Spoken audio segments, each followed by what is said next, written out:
कहानी की शुरुआत में हमें एयरपोर्ट दिखाया जाता है, जहां हम ब्रैड नाम के एक पायलट को देखते हैं। वो तेजी से जहाज की तरफ जा रहा होता है और साथ ही साथ वीडियो कॉल पर अपनी बेटी से बात भी कर रहा होता है। उसकी बेटी कहती है कि आज सुबह मैंने न्यूज देखी थी, जिसमें बताया जा रहा था कि आप जिस एरिया में जा रहे हो वहाँ का मौसम बहुत ज्यादा खराब है, जिस वजह से और भी कई सारी फ्लाइट्स कैंसिल कर दी गई हैं। इसलिए आपको भी अपनी फ्लाइट कैंसिल करके घर वापस आना चाहिए। लेकिन ब्रैड मुस्कुराकर जवाब देता है कि मैं पहले भी कई बार ऐसे मौसम में सेफली जहाज उड़ा चुका हूँ, इसलिए तुम परेशान मत हो, मैं जल्द ही घर वापस आ जाऊंगा। ये सुनकर उसकी बेटी खुश हो जाती है और कॉल काट देती है। उसके बाद ब्रैड जहाज के केबिन में आकर को पायलट से मिलता है। को पायलट थोड़ा सा नर्वस था क्योंकि आज वो पहली बार फ्लाइट उड़ाने वाला था। तभी एक एयर होस्टेस आकर ब्रैड को बाहर बुलाती है, जहाँ एक पुलिस अफसर ब्रैड को बताता है कि इमरजेंसी की वजह से तुम्हें एक कातिल को अपने साथ ले जाना पड़ेगा, जिसका नाम टोनी है। टोनी एक बहुत ही ताकतवर और खतरनाक इंसान है जिस पर मर्डर का केस है और अब इसे जहाज के जरिए दूसरी कंट्री ले जाकर उम्र भर कैद के लिए जेल में डाला जाएगा। वो पुलिस अफसर ब्रैड से कहता है कि ये जिम्मेदारी हम तुम्हें इसलिए दे रहे हैं क्योंकि तुम एक काबिल और समझदार पायलट हो। ब्रैड मान जाता है और टोनी को सबसे लास्ट वाली सीट्स में बिठा देता है ताकि बाकी पैसेंजर्स को कोई परेशानी न हो। उसके बाद सभी पैसेंजर्स अपने सीट्स पर बैठ जाते हैं और ब्रैड जहाज के स्टाफ के पास आकर कंफर्म कर लेता है कि सभी पैसेंजर्स आ गए हैं, जिसके बाद जहाज टेक ऑफ कर लेती है। ऊंचाई पर पहुंचने के बाद ब्रैड जहाज को ऑटो पायलट पर लगाकर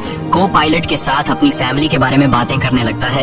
ब्रैड को पायलट को मोबाइल में अपनी बेटी की फोटो दिखाता है और कहता है कि मैं अपनी बेटी से बहुत प्यार करता हूँ और हमारा इस दुनिया में एक दूसरे के अलावा और कोई भी नहीं है। दूसरी तरफ जहाज में बैठे पैसेंजर्स सफर को एंजॉय कर रहे होते हैं, लेकिन उन्हें पता नहीं था कि कुछ देर बाद उनके साथ बहुत ही बुरा होने वाला है। केबिन में बैठे दोनों पायलट्स भी खुश थे और जहाज भी नॉर्मल तरीके से फ्लाई कर रहा था, लेकिन तभी अचानक मौसम खराब हो गया और जहाज हल्के से झटके लेने लगा, जिस वजह से ब्रैड परेशान हो जाता है क्योंकि उसे कुछ ठीक नहीं लग रहा था। वो सभी मुसाफिरों को सीट बेल्ट बांधने के लिए अनाउंस करता है और रेडियो के जरिए वो कंट्रोल टावर से बात करने की कोशिश करता है, पर उसकी बात नहीं हो पाती क्योंकि मौसम खराब होने की वजह से यहाँ के सारे रेडियोज काम करना बंद कर देते हैं। तभी अचानक बिजली का तेज झटका प्लेन से आकर लगता है, जिस वजह से प्लेन जोर जोर से झटके लेने लगता है। ब्रैड पैसेंजर्स का हाल देखने के लिए केबिन से बाहर जाता है। पैसेंजर्स को देखकर ब्रैड को थोड़ा बहुत सुकून मिल जाता है क्योंकि सभी पैसेंजर्स सेफ थे, पर यहाँ अब धीरे धीरे लाइट बंद होती जा रही थी और तभी प्लेन को कई और झटके लगते हैं, जिससे ब्रैड का सिर सामने छत से टकराकर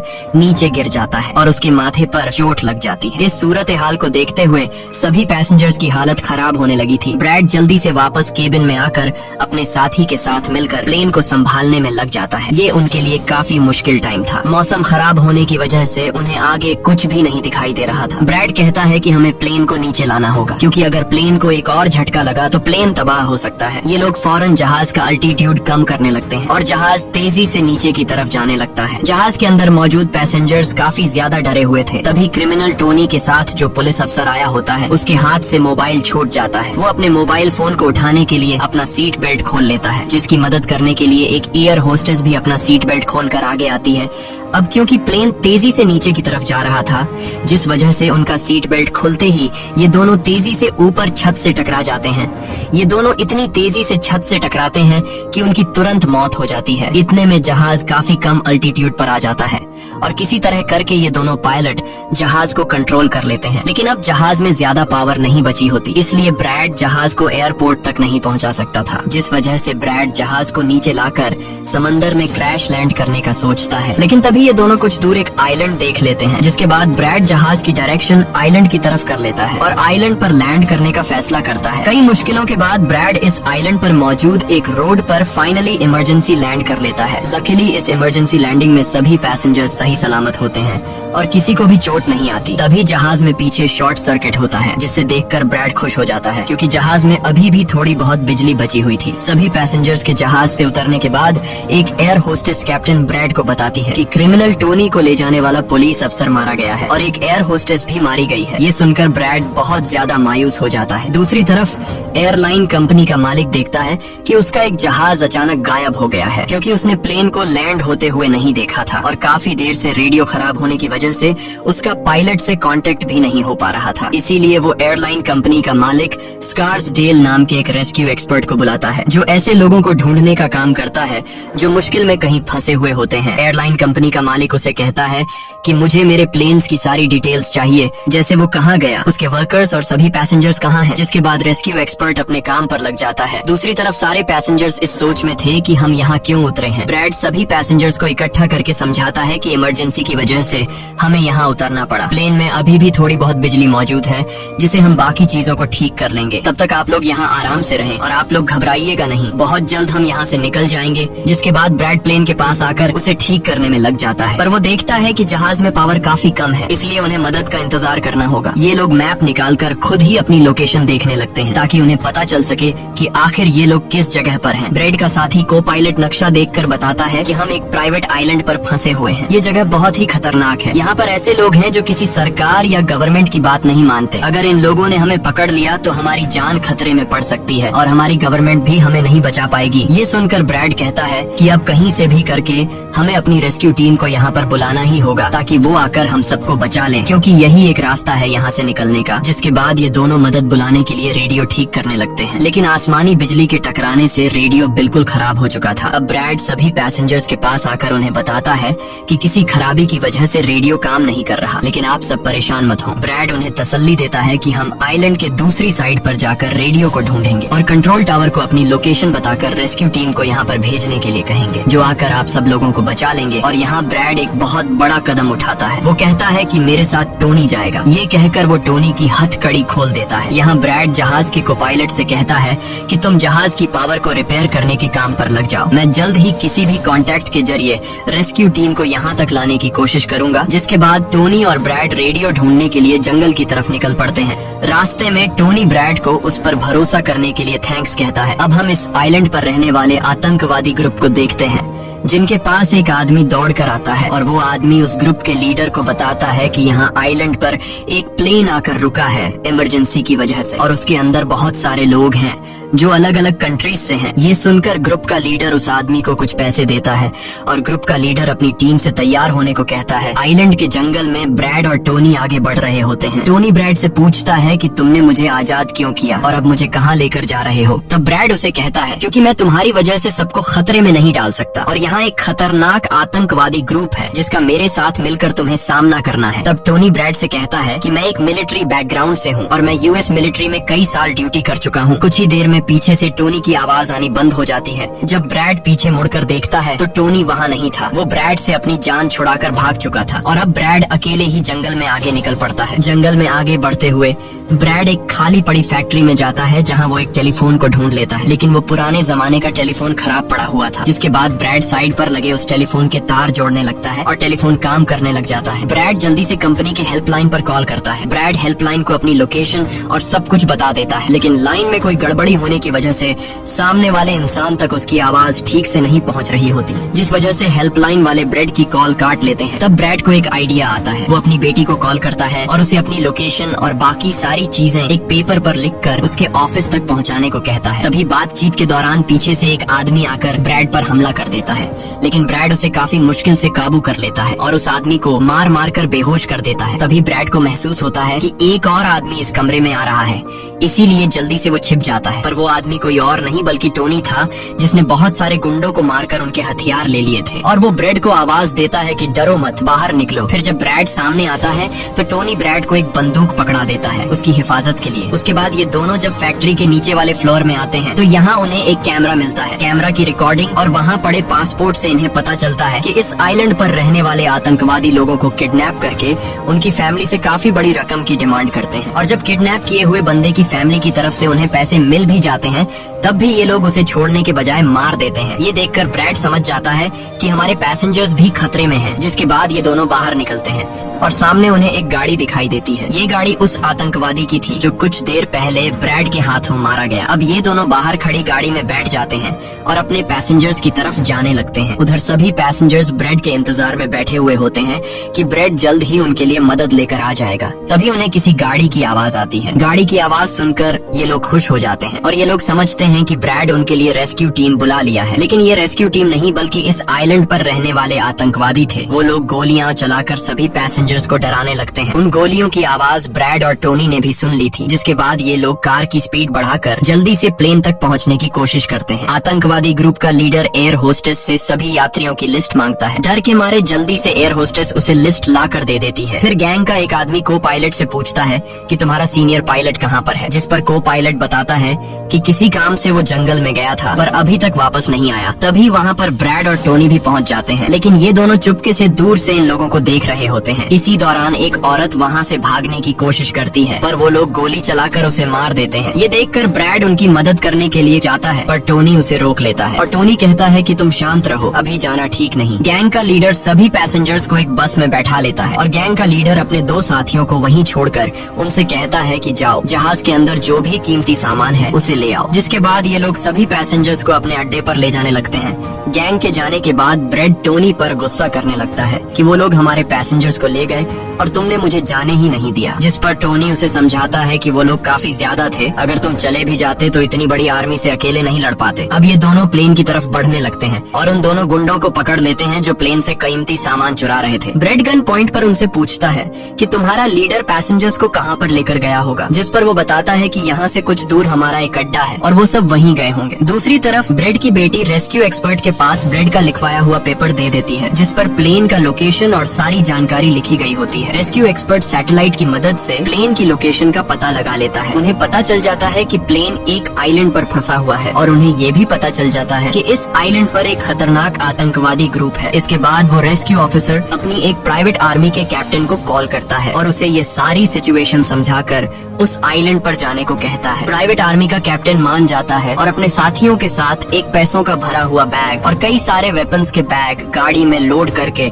उस आइलैंड पर जाने के लिए रेडी हो जाते हैं। दूसरी तरफ ब्रेड देखता है कि उन आतंकवादियों के ले जाने से पहले जहाज के को पायलट ने जहाज का पावर सिस्टम रिपेयर कर लिया था और ब्रेड देखता है कि जहाज में पावर वापस आ गई है, जिसे देखकर वो बहुत खुश हो जाता है। अब ब्रेड आने वाले प्राइवेट आर्मी टीम के लिए अपनी यूनिफॉर्म पर एक मैसेज लिखकर छोड़ देता है और टोनी के साथ उस जगह पर निकल पड़ता है जहां गैंग वाले प्लेन के सभी पैसेंजर्स ले गए थे। जंगल के रास्ते से होते हुए ये दोनों उन आतंकवादियों के अड्डे पर पहुंच जाते हैं और ये दोनों गाड़ी से निकलकर चुपके से उस जगह में घुस जाते हैं जहां वो सारे गुंडे पैसेंजर्स को डराकर उनकी वीडियोस बना रहे थे ताकि ये वीडियोस इनकी फैमिली को भेजकर उनसे पैसे वसूल सके। दूसरी तरफ रेस्क्यू एक्सपर्ट की तरफ से भेजी गई प्राइवेट टीम भी प्लेन के पास पहुंच जाती है, पर उन्हें वहां जब कोई नहीं मिलता तो टीम का लीडर प्लेन के अंदर जाकर चेक करता है जहां उन्हें 2 लोगों की लाशें मिलती हैं। ये वो 2 लोग थे जिन्हें गैंग के लीडर ने प्लेन में से सारा कीमती सामान चुराने का कहा था, लेकिन ब्रेड ने उन दोनों को मार दिया। प्राइवेट टीम के कैप्टन को ब्रेड का छोड़ा हुआ मैसेज भी मिलता है जो उस आतंकवादी गैंग के अड्डे तक आने का रास्ता था। आतंकवादियों के अड्डे पर टोनी और ब्रेड चुपके से उन पर नजर रखे हुए थे और जैसे ही उन्हें मौका मिलता है ये दोनों चुपके से पीछे से आकर 2 आतंकवादियों को मार देते हैं। फिर ये दोनों चुपके से आगे बढ़ते हैं और एक कमरे के बाहर जा पहुंचते हैं। इस कमरे के अंदर सभी पैसेंजर्स को कैद करके रखा गया था। अब ब्रेड इन लोगों को छुड़ाना तो चाहता था, पर वहाँ बहुत सारे गार्ड्स पहरा दे रहे थे और ब्रेड के पास दरवाजे का ताला खोलने की चाबी भी नहीं थी। इसके बाद ये दोनों एक एक करके उन गार्ड्स को मार गिराते हैं और टोनी तो हथौड़ा उठाकर कई सारे गार्ड्स को हथौड़े से मार देता है। यहाँ ब्रेड एक गार्ड से चाबी लेकर उन पैसेंजर्स को कमरे से आजाद कर देता है। वो उनसे कहता है कि जल्दी से उसी बस में बैठ जाओ जिसमें तुम सबको आतंकवादियों ने यहाँ लाया था, और वो सभी जल्दी से उस बस में जाकर बैठ जाते हैं। तभी टोनी ब्रेड के पास आकर बताता है कि यहाँ से गाड़ी के जरिए बाहर निकलने का सिर्फ एक ही रास्ता है, मगर वहाँ कई सारे गुंडे बंदूक लिए खड़े हैं जो हमें देखते ही हम पर गोलियां बरसाना शुरू कर देंगे। जब ब्रेड पैसेंजर्स की तरफ देखता है तो वो सभी बहुत ज्यादा डरे हुए होते हैं। अब यहाँ ब्रेड अपनी जान को खतरे में डालते हुए एक फैसला करता है और टोनी से कहता है कि मैं वहाँ पर मौजूद सभी आतंकवादियों का ध्यान भटकाऊंगा और तुम मौके का फायदा उठाते हुए सभी पैसेंजर्स को यहाँ से ले जाना। अब पहले तो टोनी ब्रेड को ऐसा करने से मना करता है।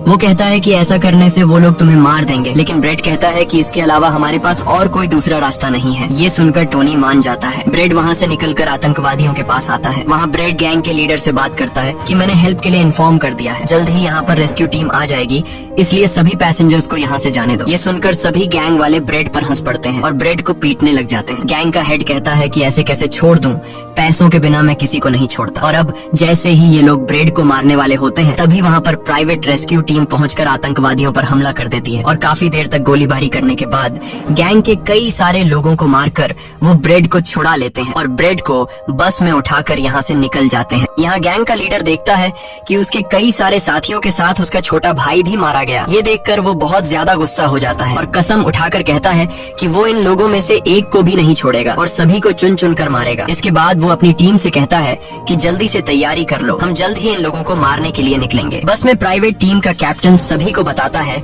कि हम बस 5 लोगों की छोटी सी एक प्राइवेट टीम है जो बस तुम्हें यहाँ बचाने के मिशन पर आए हैं और हम कोई रेस्क्यू टीम नहीं है। रेस्क्यू टीम को यहाँ आने में कुछ टाइम और लगेगा। ये सुनकर ब्रेड घबरा जाता है और कहता है कि हमारे पास टाइम नहीं है क्योंकि गैंग वाले जल्द ही हमारे पीछे आएंगे और हमें देखते ही मार डालेंगे। पर मेरे पास एक आइडिया है। जहाज के पास पहुँचते ही ब्रेड सभी पैसेंजर्स से कहता है कि जहाज में पावर वापस आ चुकी है, यानी अब जहाज स्टार्ट हो जाएगा और हम लोग फौरन यहाँ से निकल जाएंगे। इसलिए आप सब लोग जल्दी से जहाज में बैठ जाओ क्योंकि हम रेस्क्यू टीम का इंतजार नहीं कर सकते। उन्हें यहाँ आने में वक्त लगेगा और अगर हम यहाँ रुके तो उन आतंकवादियों के हाथों मारे जाएंगे। ये सुनकर सारे लोग प्लेन में बैठ जाते हैं जबकि ब्रेड प्लेन की तमाम चेकिंग करने में लग जाता है और प्राइवेट टीम के लोग पहले से आने वाले खतरे के लिए तैयार बैठ जाते हैं। तभी अचानक वो आतंकवादी ग्रुप आकर उन पर हमला कर देता है, जिन्हें देखकर प्राइवेट टीम उन्हें रोकने में लग जाती है और यहाँ दोनों तरफ से काफी गोलीबारी होती है। पर इस प्राइवेट टीम के पास काफी अच्छी गन्स थी जिस वजह से वो बहुत सारे गुंडों को मार देते हैं। ब्रेड जल्दी से प्राइवेट टीम के लीडर को बताता है कि मैं अगले 5 मिनट बाद जहाज को स्टार्ट करने वाला हूँ और तुम सब भी जल्दी से जहाज में चढ़ जाना। इसके बाद ब्रेड टोनी के पास जाता है और उसका शुक्रिया अदा करता है कि तुमने मेरे इतने मुश्किल वक्त में साथ दिया। ब्रेड खुद को गोलियों से बचाते हुए